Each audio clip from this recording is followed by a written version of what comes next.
Tem pessoas, tem profissionais que não executam da forma adequada e prolonga a estadia do paciente no hospital, tá? Por quê?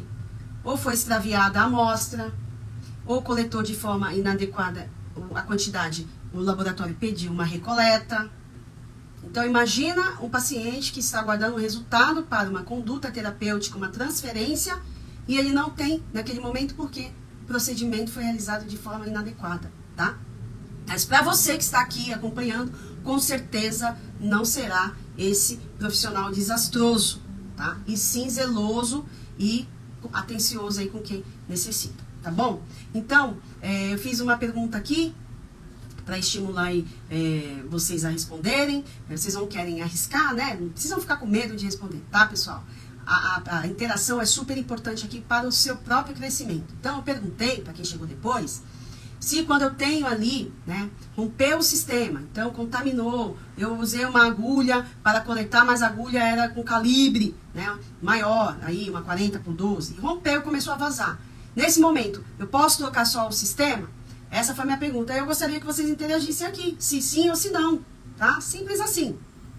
Então, eu gostaria de trazer essa informação, que é algo que as pessoas não sabem, tá? Ou às vezes não sabem e acabam errando porque não tem o conhecimento. Então, só coloca aqui pra mim, né? Se sim ou não, se pode trocar só o sistema, se romper aqui, tá? Porque eu utilizei uma agulha de maior calibre. E não é difícil acontecer isso não, viu? As pessoas não têm o conhecimento, pega a primeira agulha que vê pela frente para fazer a coleta, e aí pode esperar aí uns minutos, começa a vazar, tá? Então coloca aqui pra mim e a gente vai discutir aí pro final. Então, só recapitulando tudo que eu falei, dando uma breve, né, resumida aqui, estamos falando sobre a importância da coleta da urina, tá? O que o profissional da enfermagem deve saber, né, sobre a coleta de urina para exame de paciente sondado, tá? Então, sempre lembrando a identificação, tá? Lembrando do pedido médico, se é para aquele paciente mesmo, então confere todo, né, o pedido, então nome completo, data de nascimento, tipo de exame, tá? E coloca lá no coletor a identificação do paciente. Se tiver etiquetinha padronizada na unidade, pessoal, vocês podem colocar lá, tá? A etiqueta devem colocar, mas não esqueçam disso.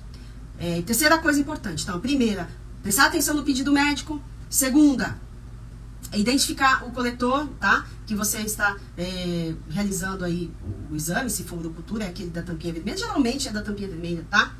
E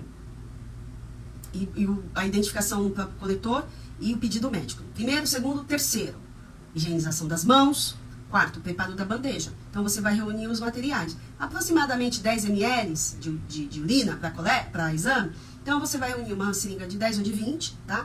Mas a agulha, ela precisa ser do menor calibre, tá? Então, geralmente é utilizada 30x7, uma luva de procedimento que não esteja lá contaminada no meio de um monte de outras luvas. O grande segredo é esse. Ah, mas poderia ser estéreo, né? Se você tiver disponível e tiver à disposição a estéreo, ótimo, tudo que é para mais nunca tá errado, tá? Mas se eu tiver de procedimento, contanto que ela esteja só voltada para aquele procedimento, o que significa isso? Tem caixas que ficam lá de luva, que é para na hora do banho, que uma vai pegar a mão, outra com a mão, tá? E outras só destinadas para uma passagem de sonda nasogástrica, tá? E outros procedimentos, ok? Ou vai usar para fazer um curativo, quando a gente vai utilizar par de ferro e também ela calça a luva de procedimento. Então, a luva, ela precisa, esse é o segredo, tá?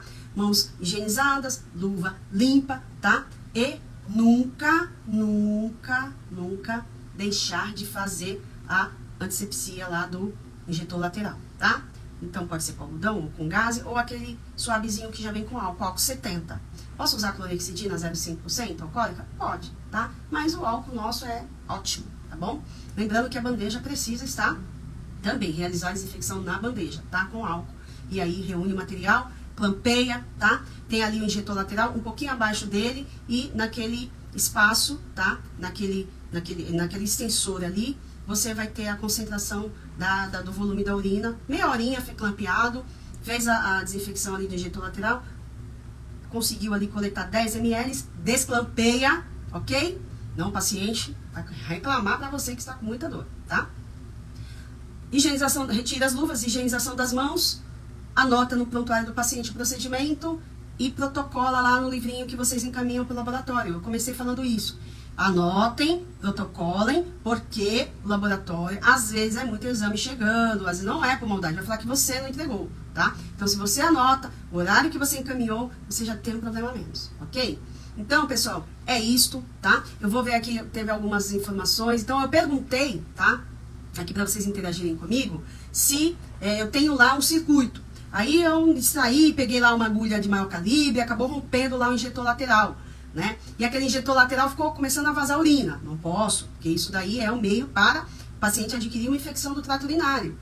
Então eu perguntei ali se eu posso trocar, já que está vazando, né? Teve um rompimento ali do sistema, se eu posso trocar só o sistema fechado. E aí vamos lá para as respostas. Algumas pessoas colocaram que não, outras que sim, tá? Outra colocou aqui.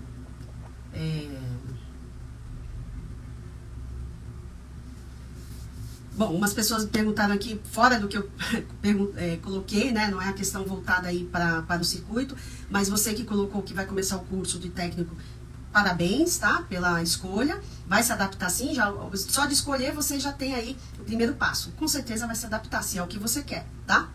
É muita informação, mas o grande segredo é atualização, tá? Tem muito profissional que está no mercado, que está na área, mas não se atualiza e aí perde aí oportunidades porque não tem atualização. Então, não seja você o mesmo, faça a diferença, ok? Então, vamos lá. O sistema, quando você rompe, pessoal, precisa ser trocado tudo, incluindo a sonda.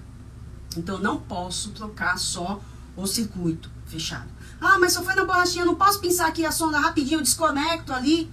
Não pode. O índice e a grande chance do paciente adquirir uma infecção urinária, tá? Inclusive, os dispositivos é uma porta de entrada, seja o catéter venoso central, periférico, sonda vesical, porque a bexiga é um órgão estéreo, tá? Qualquer meio ali, ele pode sofrer uma infecção, sim, pode sofrer uma contaminação. Então, jamais eu desconecto, tá? Ah, mas eu vi fulano fazendo isso. Então, fez errado, é um ato de negligência. Se você sabe e faz errado, tá? Então, jamais, tá, pessoal? Romper o sistema, a bolsa coletora, não é difícil, né? Pode sofrer ali uma danificação e rasgar. Aí, vou dar um jeitinho, vou pôr um esparadrapo, uma fita. Não tem jeito, tá? O paciente vai acabar contraindo uma infecção hospitalar. Então, você precisa estar atento, né? Então, se romper, que foi a pergunta que eu fiz, tá? Aquele injetorzinho lateral. Por isso, a importância da agulha 30x7, tá? De menor calibre, justamente para não acontecer isso. Mas se romper, vocês vão ter que comunicar ao enfermeiro, olha, rompeu o sistema, precisa ser sacada a sonda, tá? Só desinsuflar o balonete, o próprio técnico pode sacar a sonda, não tem problema algum. Agora, a passagem da sonda é privativo do enfermeiro, tá? Então, rompeu o sistema, ou o injetor lateral começou a vazar, pode trocar tudo, não só o circuito, só o sistema. Tem que trocar o sistema com sonda e tudo, ok? Então,